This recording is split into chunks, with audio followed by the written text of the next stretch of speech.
Mungkin ada update apa nih ya, Bang? Jadi ini kan banyak teman-teman media yang bertanya terkait dengan masalah gugatan klien kami Tengku Dewi ke suaminya Endro Andika, ya. Jadi beberapa waktu yang lalu kami pernah sampaikan gugatan sedang diproses dan mungkin akan kita daftarkan di hari Jumat minggu yang lalu.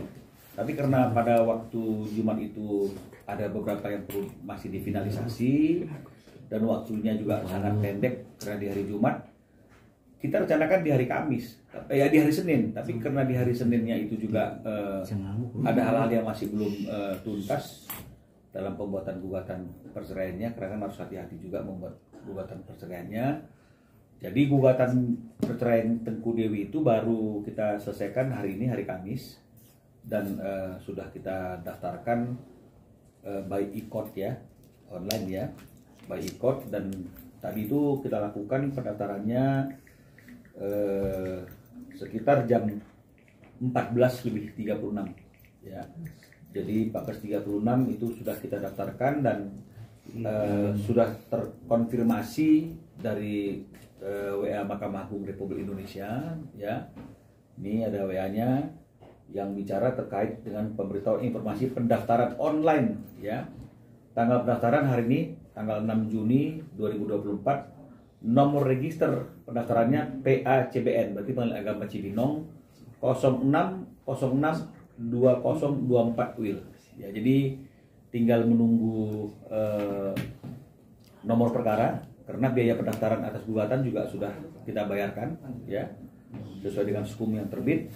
Jadi tinggal menunggu jadwal sidang dan juga tinggal menunggu nomor perkara. Biasanya memang kalau kita daftarkan hari ini dia memerlukan, apalagi jam 14.36, dia masih memerlukan beberapa waktu untuk melakukan proses sampai terbitnya nomor perkara. Jadi mungkin dalam 1-2 hari ini nomor perkara sudah keluar, hanya nunggu itu. Tapi secara formal gugatan perceraian Tengku Dewi kepada suaminya Endro Andika sudah kita daftarkan hari ini tanggal 6 Juni 2024 jam 14.36 ke Pengadilan Agama Cibinong.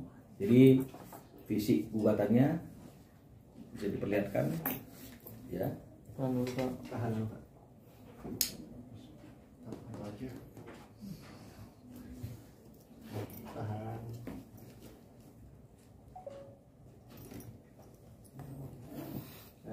Oke.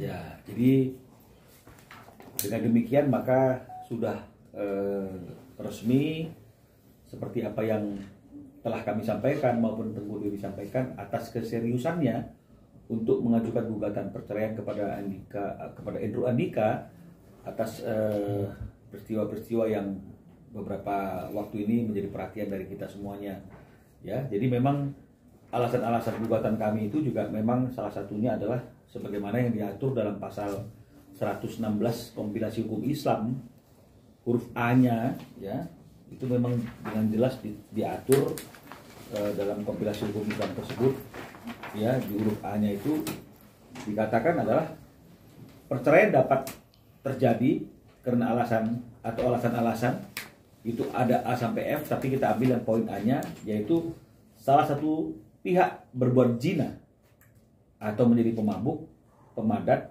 penjudi dan lain sebagainya yang sukar disembuhkan ya. Jadi alasannya adalah sebagaimana diatur dalam pasal 116 huruf A kompilasi hukum Islam yang menyatakan bahwa perceraian dapat terjadi karena alasan atau alasan-alasan, karena memang ada sampai F itu alasannya, jadi boleh satu atau gabungan dari berbagai macam alasan, tapi ini yang kita pakai adalah huruf A-nya yang mengatakan alasan perceraian itu karena A, salah satu pihak berbuat zina atau menjadi pemabuk, pemadat, penjudi dan lain sebagainya yang sukar disembuhkan. Jadi kalau secara kontekstual hukum Islam itu kan memang ada batasan-batasan ya, antara laki dan perempuan itu ada batasan-batasan.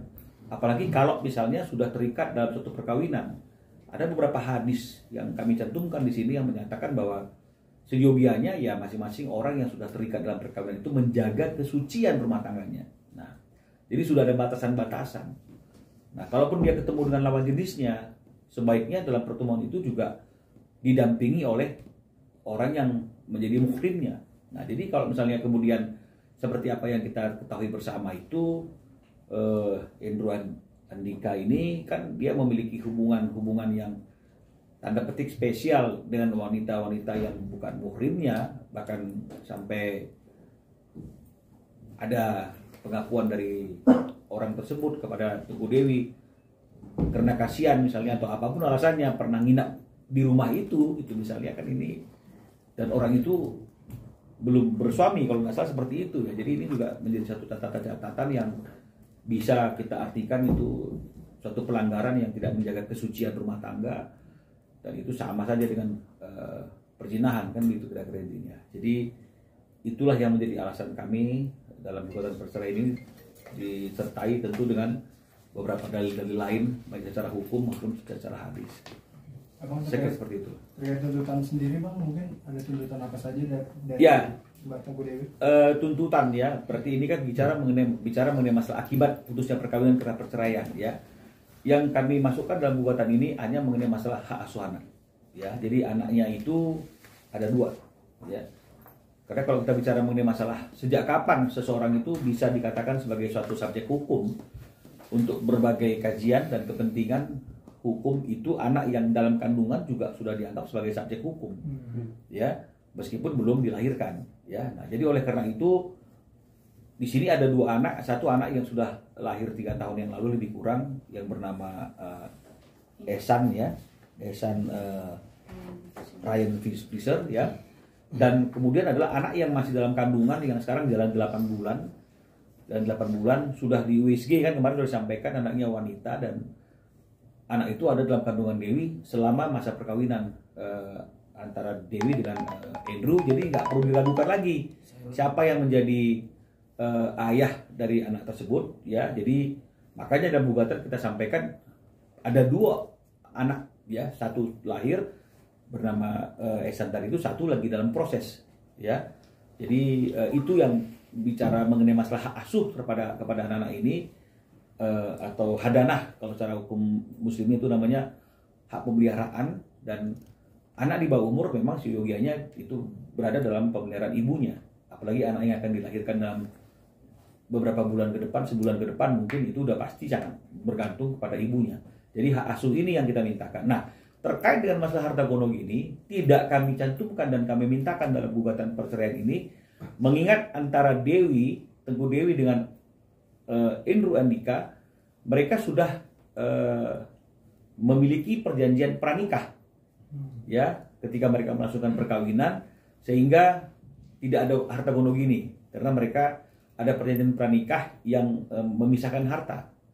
Jadi tidak ada percampuran harta, jadi tidak kami masukkan karena sudah jelas semua yang menjadi kekayaan dan harta Teguh Dewi akan menjadi milik kepunyaannya, yang sebaliknya apa yang menjadi milik daripada Andrew itu juga akan menjadi milik Andrew.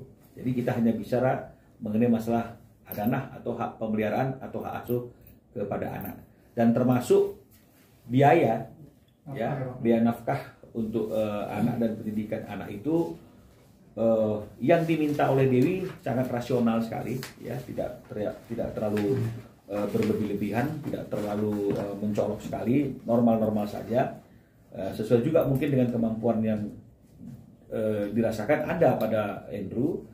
Itu hanya sebesar 20 juta rupiah per bulan untuk 2 orang anak, ya. Jadi masing-masing Dewi bilang cukup lah bang, 10 juta aja cukup lah, ya, untuk anak.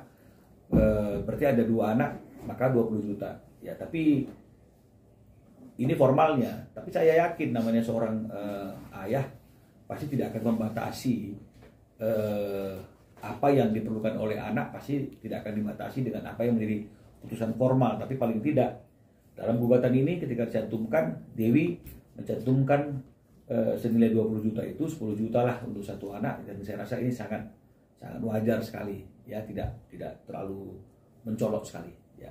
Abang, terkait harta bawaan bang, kira-kira disebutkan nggak sih bang, harta bawaan yang kemudian milik Teguh Dewi apa saja bang? Adakah 2 rumah dan mobil yang biasa digunakan atau seperti Jadi apa? kalau mengenai masalah harta bawaan ini kan beda dia dengan harta gono gini.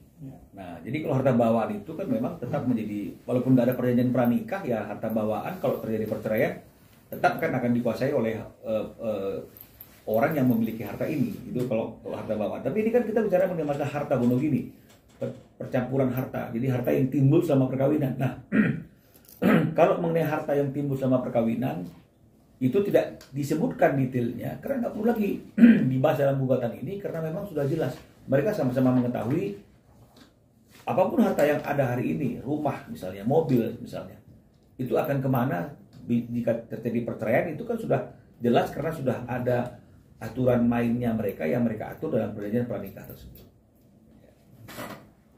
Bang, mungkin Andrew sendiri sudah mengetahui sudah diajukan gugatan cerai atau belum sih Bang? Saya tidak menginformasikan ke Andrew bahwa ada gugatan perceraian ini, dan Andrew juga nggak ada komunikasi dengan saya. Dan karena gugatan ini baru selesainya hari ini dan baru kita daftarkan secara e-court atau online jam 14.36 tadi menurut informasi dari WA resmi Mahkamah Agung Republik Indonesia, saya rasa orang yang pertama tahu bahwa gugatan ini sudah didaftarkan secara online selain kami Teguh Dewi adalah teman-teman media. Jadi mungkin kalaupun nanti kemudian Andrew tahu bahwa gugatan itu sudah didaftarkan secara resmi, maka pasti dia tahu dari pemberitaan teman-teman media. Dari Teguh Dewi sendiri mungkin ketika udah tahu soal gugatannya udah masuk benar. Karena begini, sebelum gugatan ini kita daftarkan secara online, kita yakinkan lagi ke Teguh Dewi apakah gugatannya sudah bisa kita daftarkan. Itu yang pertama. Yang kedua, kita kirim juga konsep gugatan ini yang final ini by PDF kepada Teguh Dewi agar dia juga bisa membacanya. Ya, ketika dia membacanya, apakah sudah betul itu yang mau dimintakan, apakah sudah betul itu peristiwa hukumnya, dan kemudian berapa hak pemeliharaan yang nafkah itu tadi yang mau dimintakan jumlahnya. Dan dalam proses itu kami juga berharap Dewi akan masuk ke dalam keputusan final tunda, batal, atau lanjut. Tapi yang dia sampaikan kepada kami adalah lanjut, Bang. Jadi ketika sudah kita daftarkan, kita informasikan sudah terlaksana, gugatan sudah didaftarkan, ya si Dewi nggak bilang apa-apa, cuma bilang terima kasih Bang sudah dibantu, udah. Jadi nggak ada yang lain. Ya.